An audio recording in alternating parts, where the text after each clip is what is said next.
स्वागत है sir show पर। सबसे पहले sir congratulations on strong set of number. And अगर स्टॉक की बात करें तो in fact company has made 52 weeks high level पे आज अचीव देख रहे हैं हम। सर ओवरऑल कैसे नंबर्स को देख रहे हैं, your view on Q3 numbers, और साथ ही जानना चाहेंगे ये जो एक रेट ऑफ ग्रोथ है वो इन Q4 कितना सस्टेनेबल देख रहे हैं आप? नमस्कार, थैंक यू। पहली बात तो ये भगवान की कृपा से और हमारे सारे जो टीम मेंबर्स हैं उनके हार्ड वर्क से we have had a very historic Q3 and first 9 months of the financial year. It has been the highest ever consolidated loan asset under management, 34% Y-on-Y increase at 1,11,308 crore का AUM हमारा है. Highest ever standalone asset under management, 37% Y-on-Y growth हुआ है, 97,487 crores. Profit after tax अगर देखा जाए तो 9 months में हमारा 19% Y-on-Y increase हुआ है at 3,908 crores. Highest ever gold loan AUM per branch आज बढ़कर 19.15 करोड़ 19.15 crores का गोल्ड लोन AUM पर ब्रांच का आउटस्टैंडिंग AUM हो गया है. और सबसे अच्छी बात हमारा जो न्यू कस्टमर एक्विजिशन है आज बढ़कर historic high 13,70,178 customers we have been able to acquire, and we've disbursed about 15,723 crores to them. And हमारा जो गोल्ड टनेज है बढ़कर आज 202 टन गोल्ड हमारे सारे स्ट्रॉन्ग रूम्स में we are able to secure. तो it has been a historic quarter. हमने जब ये साल शुरू हुआ था एक 15% का गाइडेंस दिया था, वो हमने 6 महीने में ही पूरा कर दिया था वो गाइडेंस. एंड हमने वो बढ़ाकर फिर 25% का गाइडेंस दिया था, वो भी हमने Q3 में सरपास किया है. Now we have started Q4. We are optimistic and positive कि ये भी एक अच्छा क्वार्टर रहेगा हमारे लिए.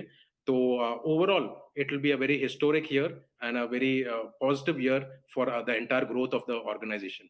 डेफिनेटली सर, और आगे जानना चाहेंगे गोल्ड लोन यहाँ से जो इंक्रीज होती है हम देख रहे हैं, sir demand increases when underlying economy is weak.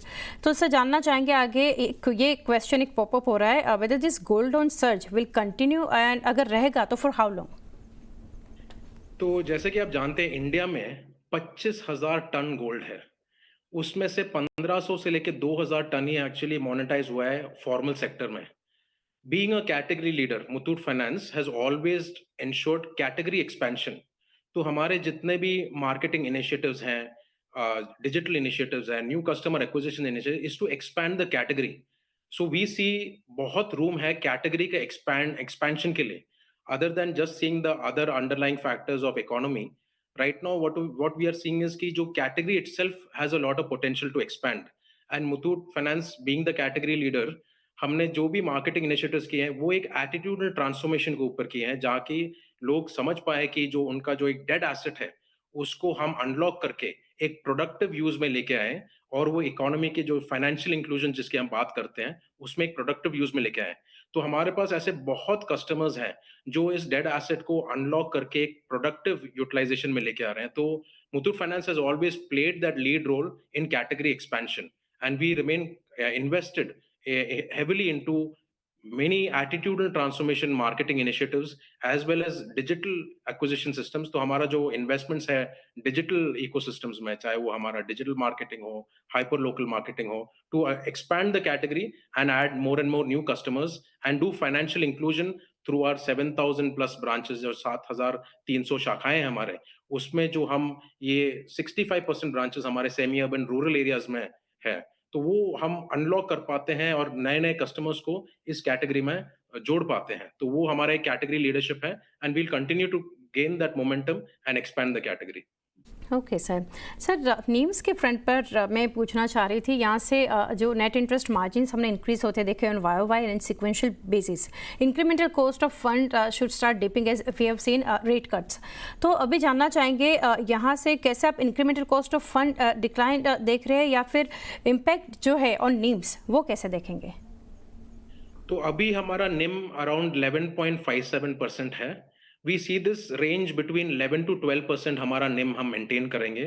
जो कॉस्ट ऑफ बोरोइंग है एज ऑफ नाउ अबाउट 9% है, और आरबीआई के जो रेट कट्स अभी हुए हैं वो अभी slowly but surely the banks will pass on those benefits, but it will B only about a 25% basis point difference. So overall हमारे जितने भी schemes हैं, they are very competitive. So we'll ensure that as an organization हम जब operational efficiency हमारे बढ़ाते हैं branches के, आज हमारे per branch AUM जो मैंने आपको AUM पहले बताया था, बढ़कर 19.15 करोड़ हो गया है। ये एक साल पहले about 14 करोड़ था, तो almost 5 करोड़ per branch का productivity भी बढ़ा है। So we'll maintain that NIM around 11 to 12% is what we are planning for. Sir lastly मैं यहाँ से जानना चाहूँगी दो चीज़ों के ऊपर। एक तो in financial 26 S company has hinted earlier IPO को लेकर कुछ अपडेट है, और फॉर कमिंग क्वार्टर्स अगर कुछ गाइडेंस कंपनी के लिए आप अगर शेयर कर सकें। IPO of which industry, sorry?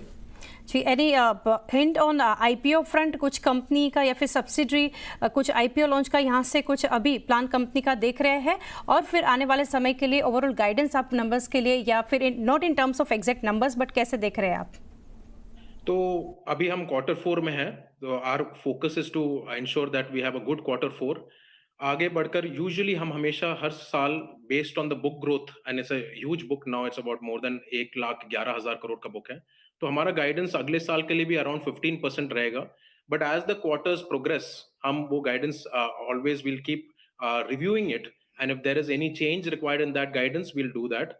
As far as IPO of some of our subsidiary companies are concerned, वो एक बोर्ड डिसीजन है, तो based on a correct opportunity time we will take a board decision and then think about IPO for any of the subsidiaries.